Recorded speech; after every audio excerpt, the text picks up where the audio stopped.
Bonjour, je vais vous présenter un livre, Un secret de Philippe Grimbert, qui est un passionné de musique et de danse. Il a d'ailleurs publié des essais, mais c'est aussi l'auteur de plusieurs romans. Un secret a été récompensé par le prix Goncourt des lycéens en 2004. Le prix des lectrices de Elle en 2005 est adapté au cinéma par Claude Meiller en 2007. Un secret est un livre qui raconte l'histoire d'un petit garçon mince dont ses parents avaient un corps d'athlète mais pas lui. Étant fils unique, il a inventé un frère imaginaire, plus beau, plus fort, plus gorgé que lui. Il avait une peluche se nommant Sim. C'était un chien. L'infirmière de sa famille s'appelait Louise. C'est à elle que se confiait le jeune garçon pas aimé à l'école. Quand fut un jour, il apprenait que son frère imaginaire existait vraiment. Page 76, ligne 9. Louise venait enfin de prononcer le nom de Simon. Il faisait sa première apparition officielle après s'être glissé dans toutes ces images, lutteurs anonymes, garçons brutaux, triant de cours de récréation. Le frère que je m'étais inventé, celui qui avait rompu ma solitude, ce grand frère fantôme avait donc existé. Louise l'avait connu, aimé, avant d'être le mien, Joseph a été son grand-père, Georges, Esther, Marcel, Élise, sa famille proche, avant de devenir ma mère. Tania avait été sa tante. Comment l'appelait-il? Quel geste avait-elle pour lui? Après m'avoir décrit ses lieux interdits, ses panneaux infamants, ses étoiles brodées des 4 lettres qui me désignaient, aujourd'hui, Louise voulait me dire encore une chose, la plus douloureuse, mais sa voix s'est étranglée. J'allais bientôt devoir traverser le couloir, retrouver l'agitation du magasin. Je n'étais plus le même, et ceux que j'allais rejoindre à quelques mètres du cabinet de Louise s'étaient transformés eux aussi. Derrière les masques qui venaient de tomber demeuraient de souffrances insoupçonnables. Alertés par ma pâleur, mes parents se sont inquiétés. Je les ai rassurés d'un sourire. Je les ai observés, ils n'avaient pas changé. Le silence allait persister et je n'imaginais pas ce qui pourrait me décider à le rompre. À mon tour, je cherchais à les protéger. Les semaines suivantes, j'allais multiplier mes rendez-vous avec Louise, poursuivre mon enquête. Mon ami ouvrait un à un de nouveaux chapitres, ces événements dont j'avais appris les détails dans mon livre d'histoire. L'occupation Vichy, le sort des Juifs, la ligne de démarcation ne se réalisait plus au titre en grade de manuel scolaire. Il s'animait soudain photos noires et blancs qui retrouvaient leur couleur. Mes parents les avaient traversés, ils en avaient été marqués bien davantage que je ne l'avais cru. Anna surgissait de la nuit première, épouse de Maxime avec ses yeux pâles, son teint de porcelaine, mère inquiète et tendre, veillant sur son fils unique. Plus mère que femme, dirait Louise pour excuser Maxime pour ne pas accabler Tania.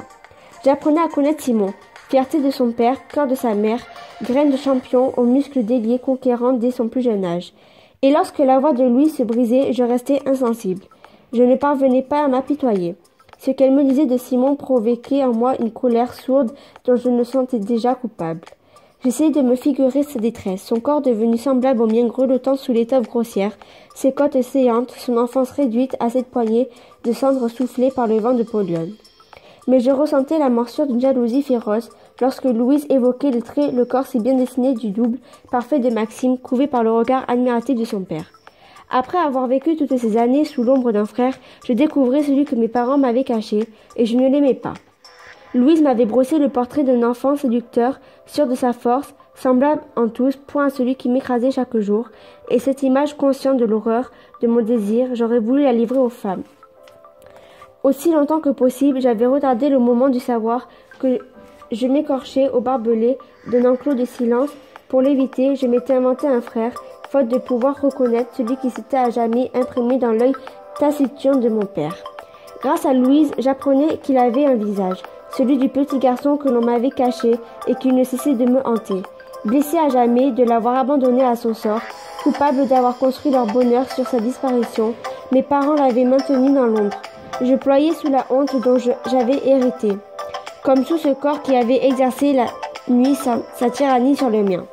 J'ignorais qu'au-delà de mon torse étroit de mes jambes grêlées, c'était lui que mon père contemplait. Il voyait ce fils son projet. De statuaire, son rêve interrompu à ma naissance. C'était Simon que l'on avait déposé encore une fois dans ses bras, le rêve d'un enfant qui allait former à son image. Ce n'était pas moi, balbutiement de vie brouillon dont n'émergeait aucun trait reconnaissable. Avait-il pu dissimuler la déception aux yeux de ma mère? Avait-il pu s'arracher un sourire attendri en me contemplant?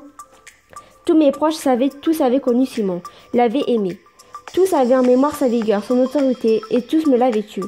Alors tout, sans le vouloir, il l'avait rayé de la liste des morts, comme de celle des vivants. répétant par amour le geste des assassins. On ne pouvait lire son nom sur aucune pierre. Il n'était plus prononcé par personne, pas plus que celui d'Anna, sa mère, Simon et Anna, effacés à 2 reprises. Par la haine de leurs persécuteurs et par l'amour de leurs proches, aspirés par ce vide dont je n'aurais pu m'approcher sans risque de naufrage. Un silence rayonnant, soleil noir qui ne s'était pas contenté d'absorber son existence, mais avait aussi recouvert toute trace de nos origines. Simon. J'étais sûre que j'avais marché moins tôt que lui, prononcé mes premiers mots des mois après les siens. Comment aurais-je pu me mesurer à lui? Troublé par le plaisir que je retirais de cette défaite, j'en cultivais la satisfaction morbide.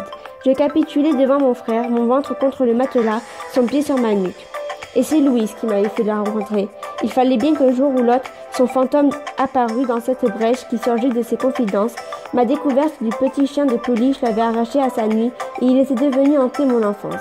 Sans ma vieille amie, peut-être n'aurais-je jamais su. Sans doute aurais-je continué à partager mon lit avec celui qui m'imposait sa force, ignorant que c'était avec Simon que je luttais. Enroulant mes jambes aux siennes, mêlant mon souffle au sien, et finissais toujours vaincu. Je ne pouvais pas savoir qu'on ne gagne jamais contre un mort. Cette histoire s'est déroulée à Paris au temps de l'Holocauste. Un temps de guerre, c'est l'autobiographie de Philippe Grimbert. Pour moi, cette autobiographie est une enfance pas facile pour Philippe Grimbert, qui s'est inventé un frère meilleur qui au final existe vraiment. J'ai aimé cette histoire car Philippe rêvait d'un frère et en a eu un, même s'il ne l'a pas connu.